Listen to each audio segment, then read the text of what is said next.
Assalamualaikum warahmatullahi wabarakatuh. Kami dari kelompok 1 ingin mempresentasikan materi tentang Chlorophyta dan Euglenophyta yang beranggotakan saya sendiri, yaitu Ajeng Kania, dan rekan saya Nurul Syabani dari kelas Biologi A semester 3, mata kuliah Protista dan Fumi.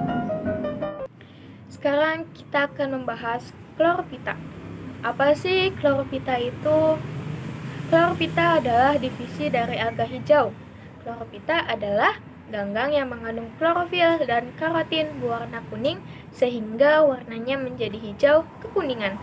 Nah, biasanya ganggang hijau ini hidup di air tawar seperti air kolam, air danau, ataupun air sungai. Air kolam, air sungai, ataupun air danau ini akan berwarna hijau karena adanya jenis ganggang hijau yang terkandung di dalamnya. Nah, Chlorophyta ini dibagi menjadi 3 kelas besar. Yang pertama, Prasinophytaceae, yang kedua, Chlorophyceae, yang ketiga, Charophyceae. Ciri-ciri dari Chlorophyta.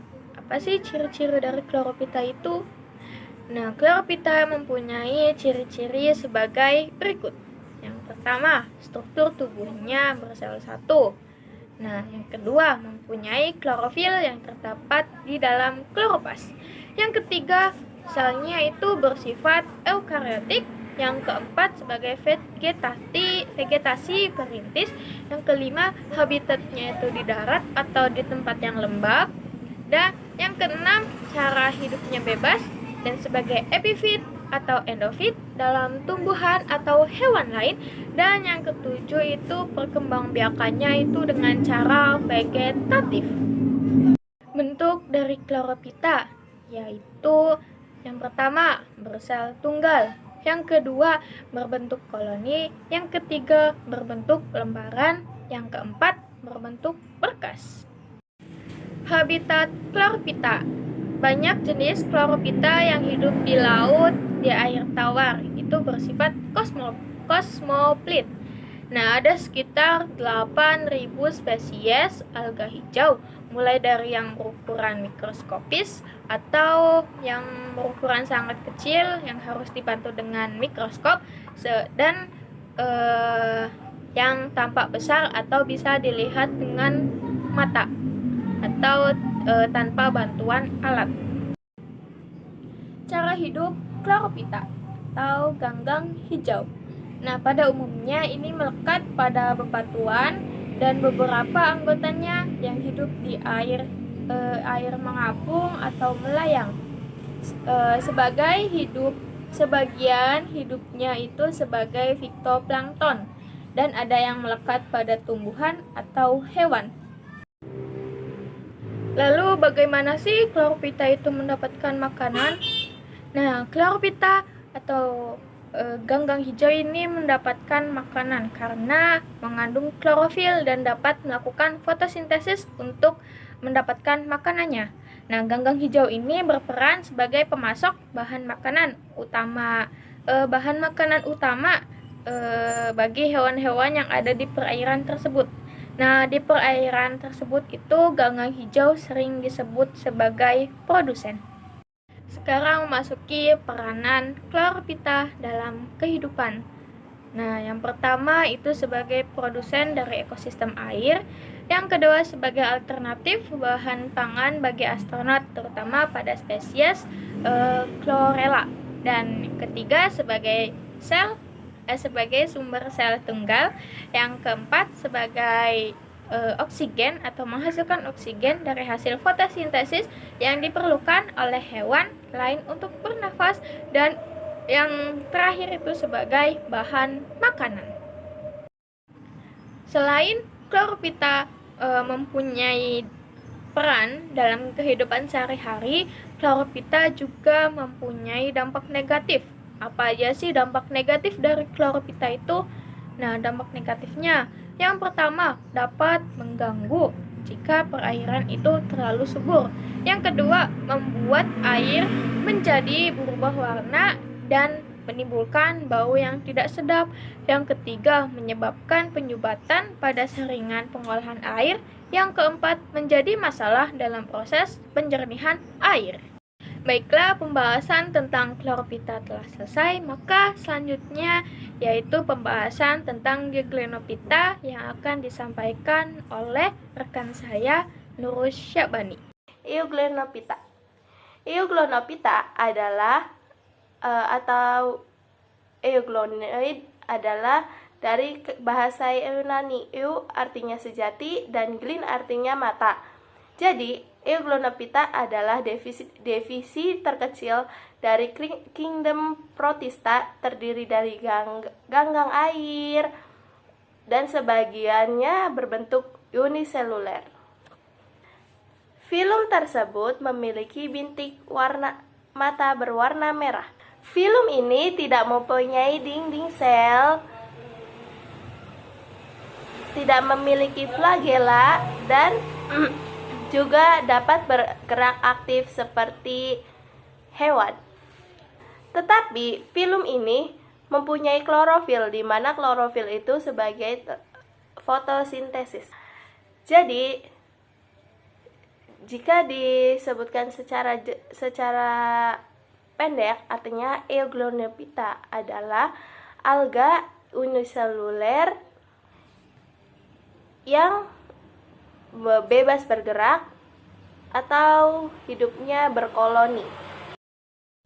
Ciri yang pertama adalah organismenya uniseluler, yang kedua kelompok dari eukariota, yang ketiga habitatnya akuatik, yang keempat memiliki flagela, 5 tidak memiliki dinding sel, yang keenam Euglenophyta adalah organisme fotosintesis, dan yang ketujuh adalah termasuk dalam kingdom Protista. Euglenophyta ini memiliki habitat di air tawar, sawah, danau, atau di parit-parit yang tempat pembuangan dari kotoran hewan. Euglenophyta ini dapat melakukan reproduksi dengan cara vegetatif dan pembelahan membujur. Jadi, filum Euglenophyta itu memperoleh makanan dengan cara fotosintesis. Hah? Kok fotosintesis? Iya dong, karena dia memiliki klorofil, di mana klorofil itu sebagai tempat di mana terjadinya fotosintesis. Dan nanti hasil fotosintesis tersebut akan disimpan sebagai cadangan makanan dalam bentuk polisakarida paramilon. Jika pada saat tertentu, misalkan dalam keadaan yang tidak memungkinkan terjadinya fotosintesis seperti tidak ada cahaya matahari, maka Euglenophyta itu akan menjadi heterotrof, yaitu dengan memakan sisa-sisa bahan organik. Sel eugla itu berbentuk oval, memanjang, tidak kaku, tidak mempunyai dinding sel, dan berisikan selulos, tetapi memiliki lapisan penyokong membran sel dan protein berupa partikel yang fleksibel. Pada bagian ujungnya terdapat mulut sel, dan pada mulut sel tersebutlah akan tumbuhnya flagela. Flagel itu berbentuk panjang, sedangkan yang lainnya itu pendek. Yang berbentuk panjang itu sebagai alat gerak dia. Euglenophyta itu bergerak fototaksis, yaitu bergerak menghampiri cahaya matahari.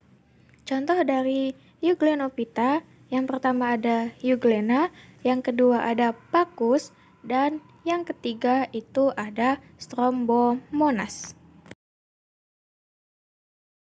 Filum Euglenophyta ini digunakan sebagai indikator adanya polusi perairan, sebagai contoh permukaan air yang di dalamnya banyak terdapat Euglena viridis atau tampak berwarna kehijauan, sedangkan yang banyak terdapat Euglena sarcoinea tampak berwarna kemerahan. Yang kedua, dalam bidang perikanan, Euglonopita ini merupakan fitoplankton yang berfungsi sebagai makanan ikan.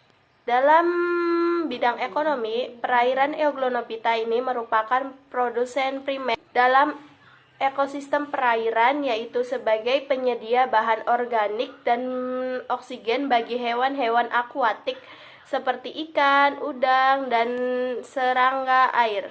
Nah, sedangkan dalam bidang sains itu berfungsi sebagai objek pengamatan karena jenis ganggang ini mudah dan dapat dikembangbiakkan pada pencemaran organik. Sedangkan dampak negatifnya itu yang ditimbulkan oleh Euglonopita adalah mencemari sumber air dan menyebabkan penimbunan endapan tanah pada dasar kolam atau danau.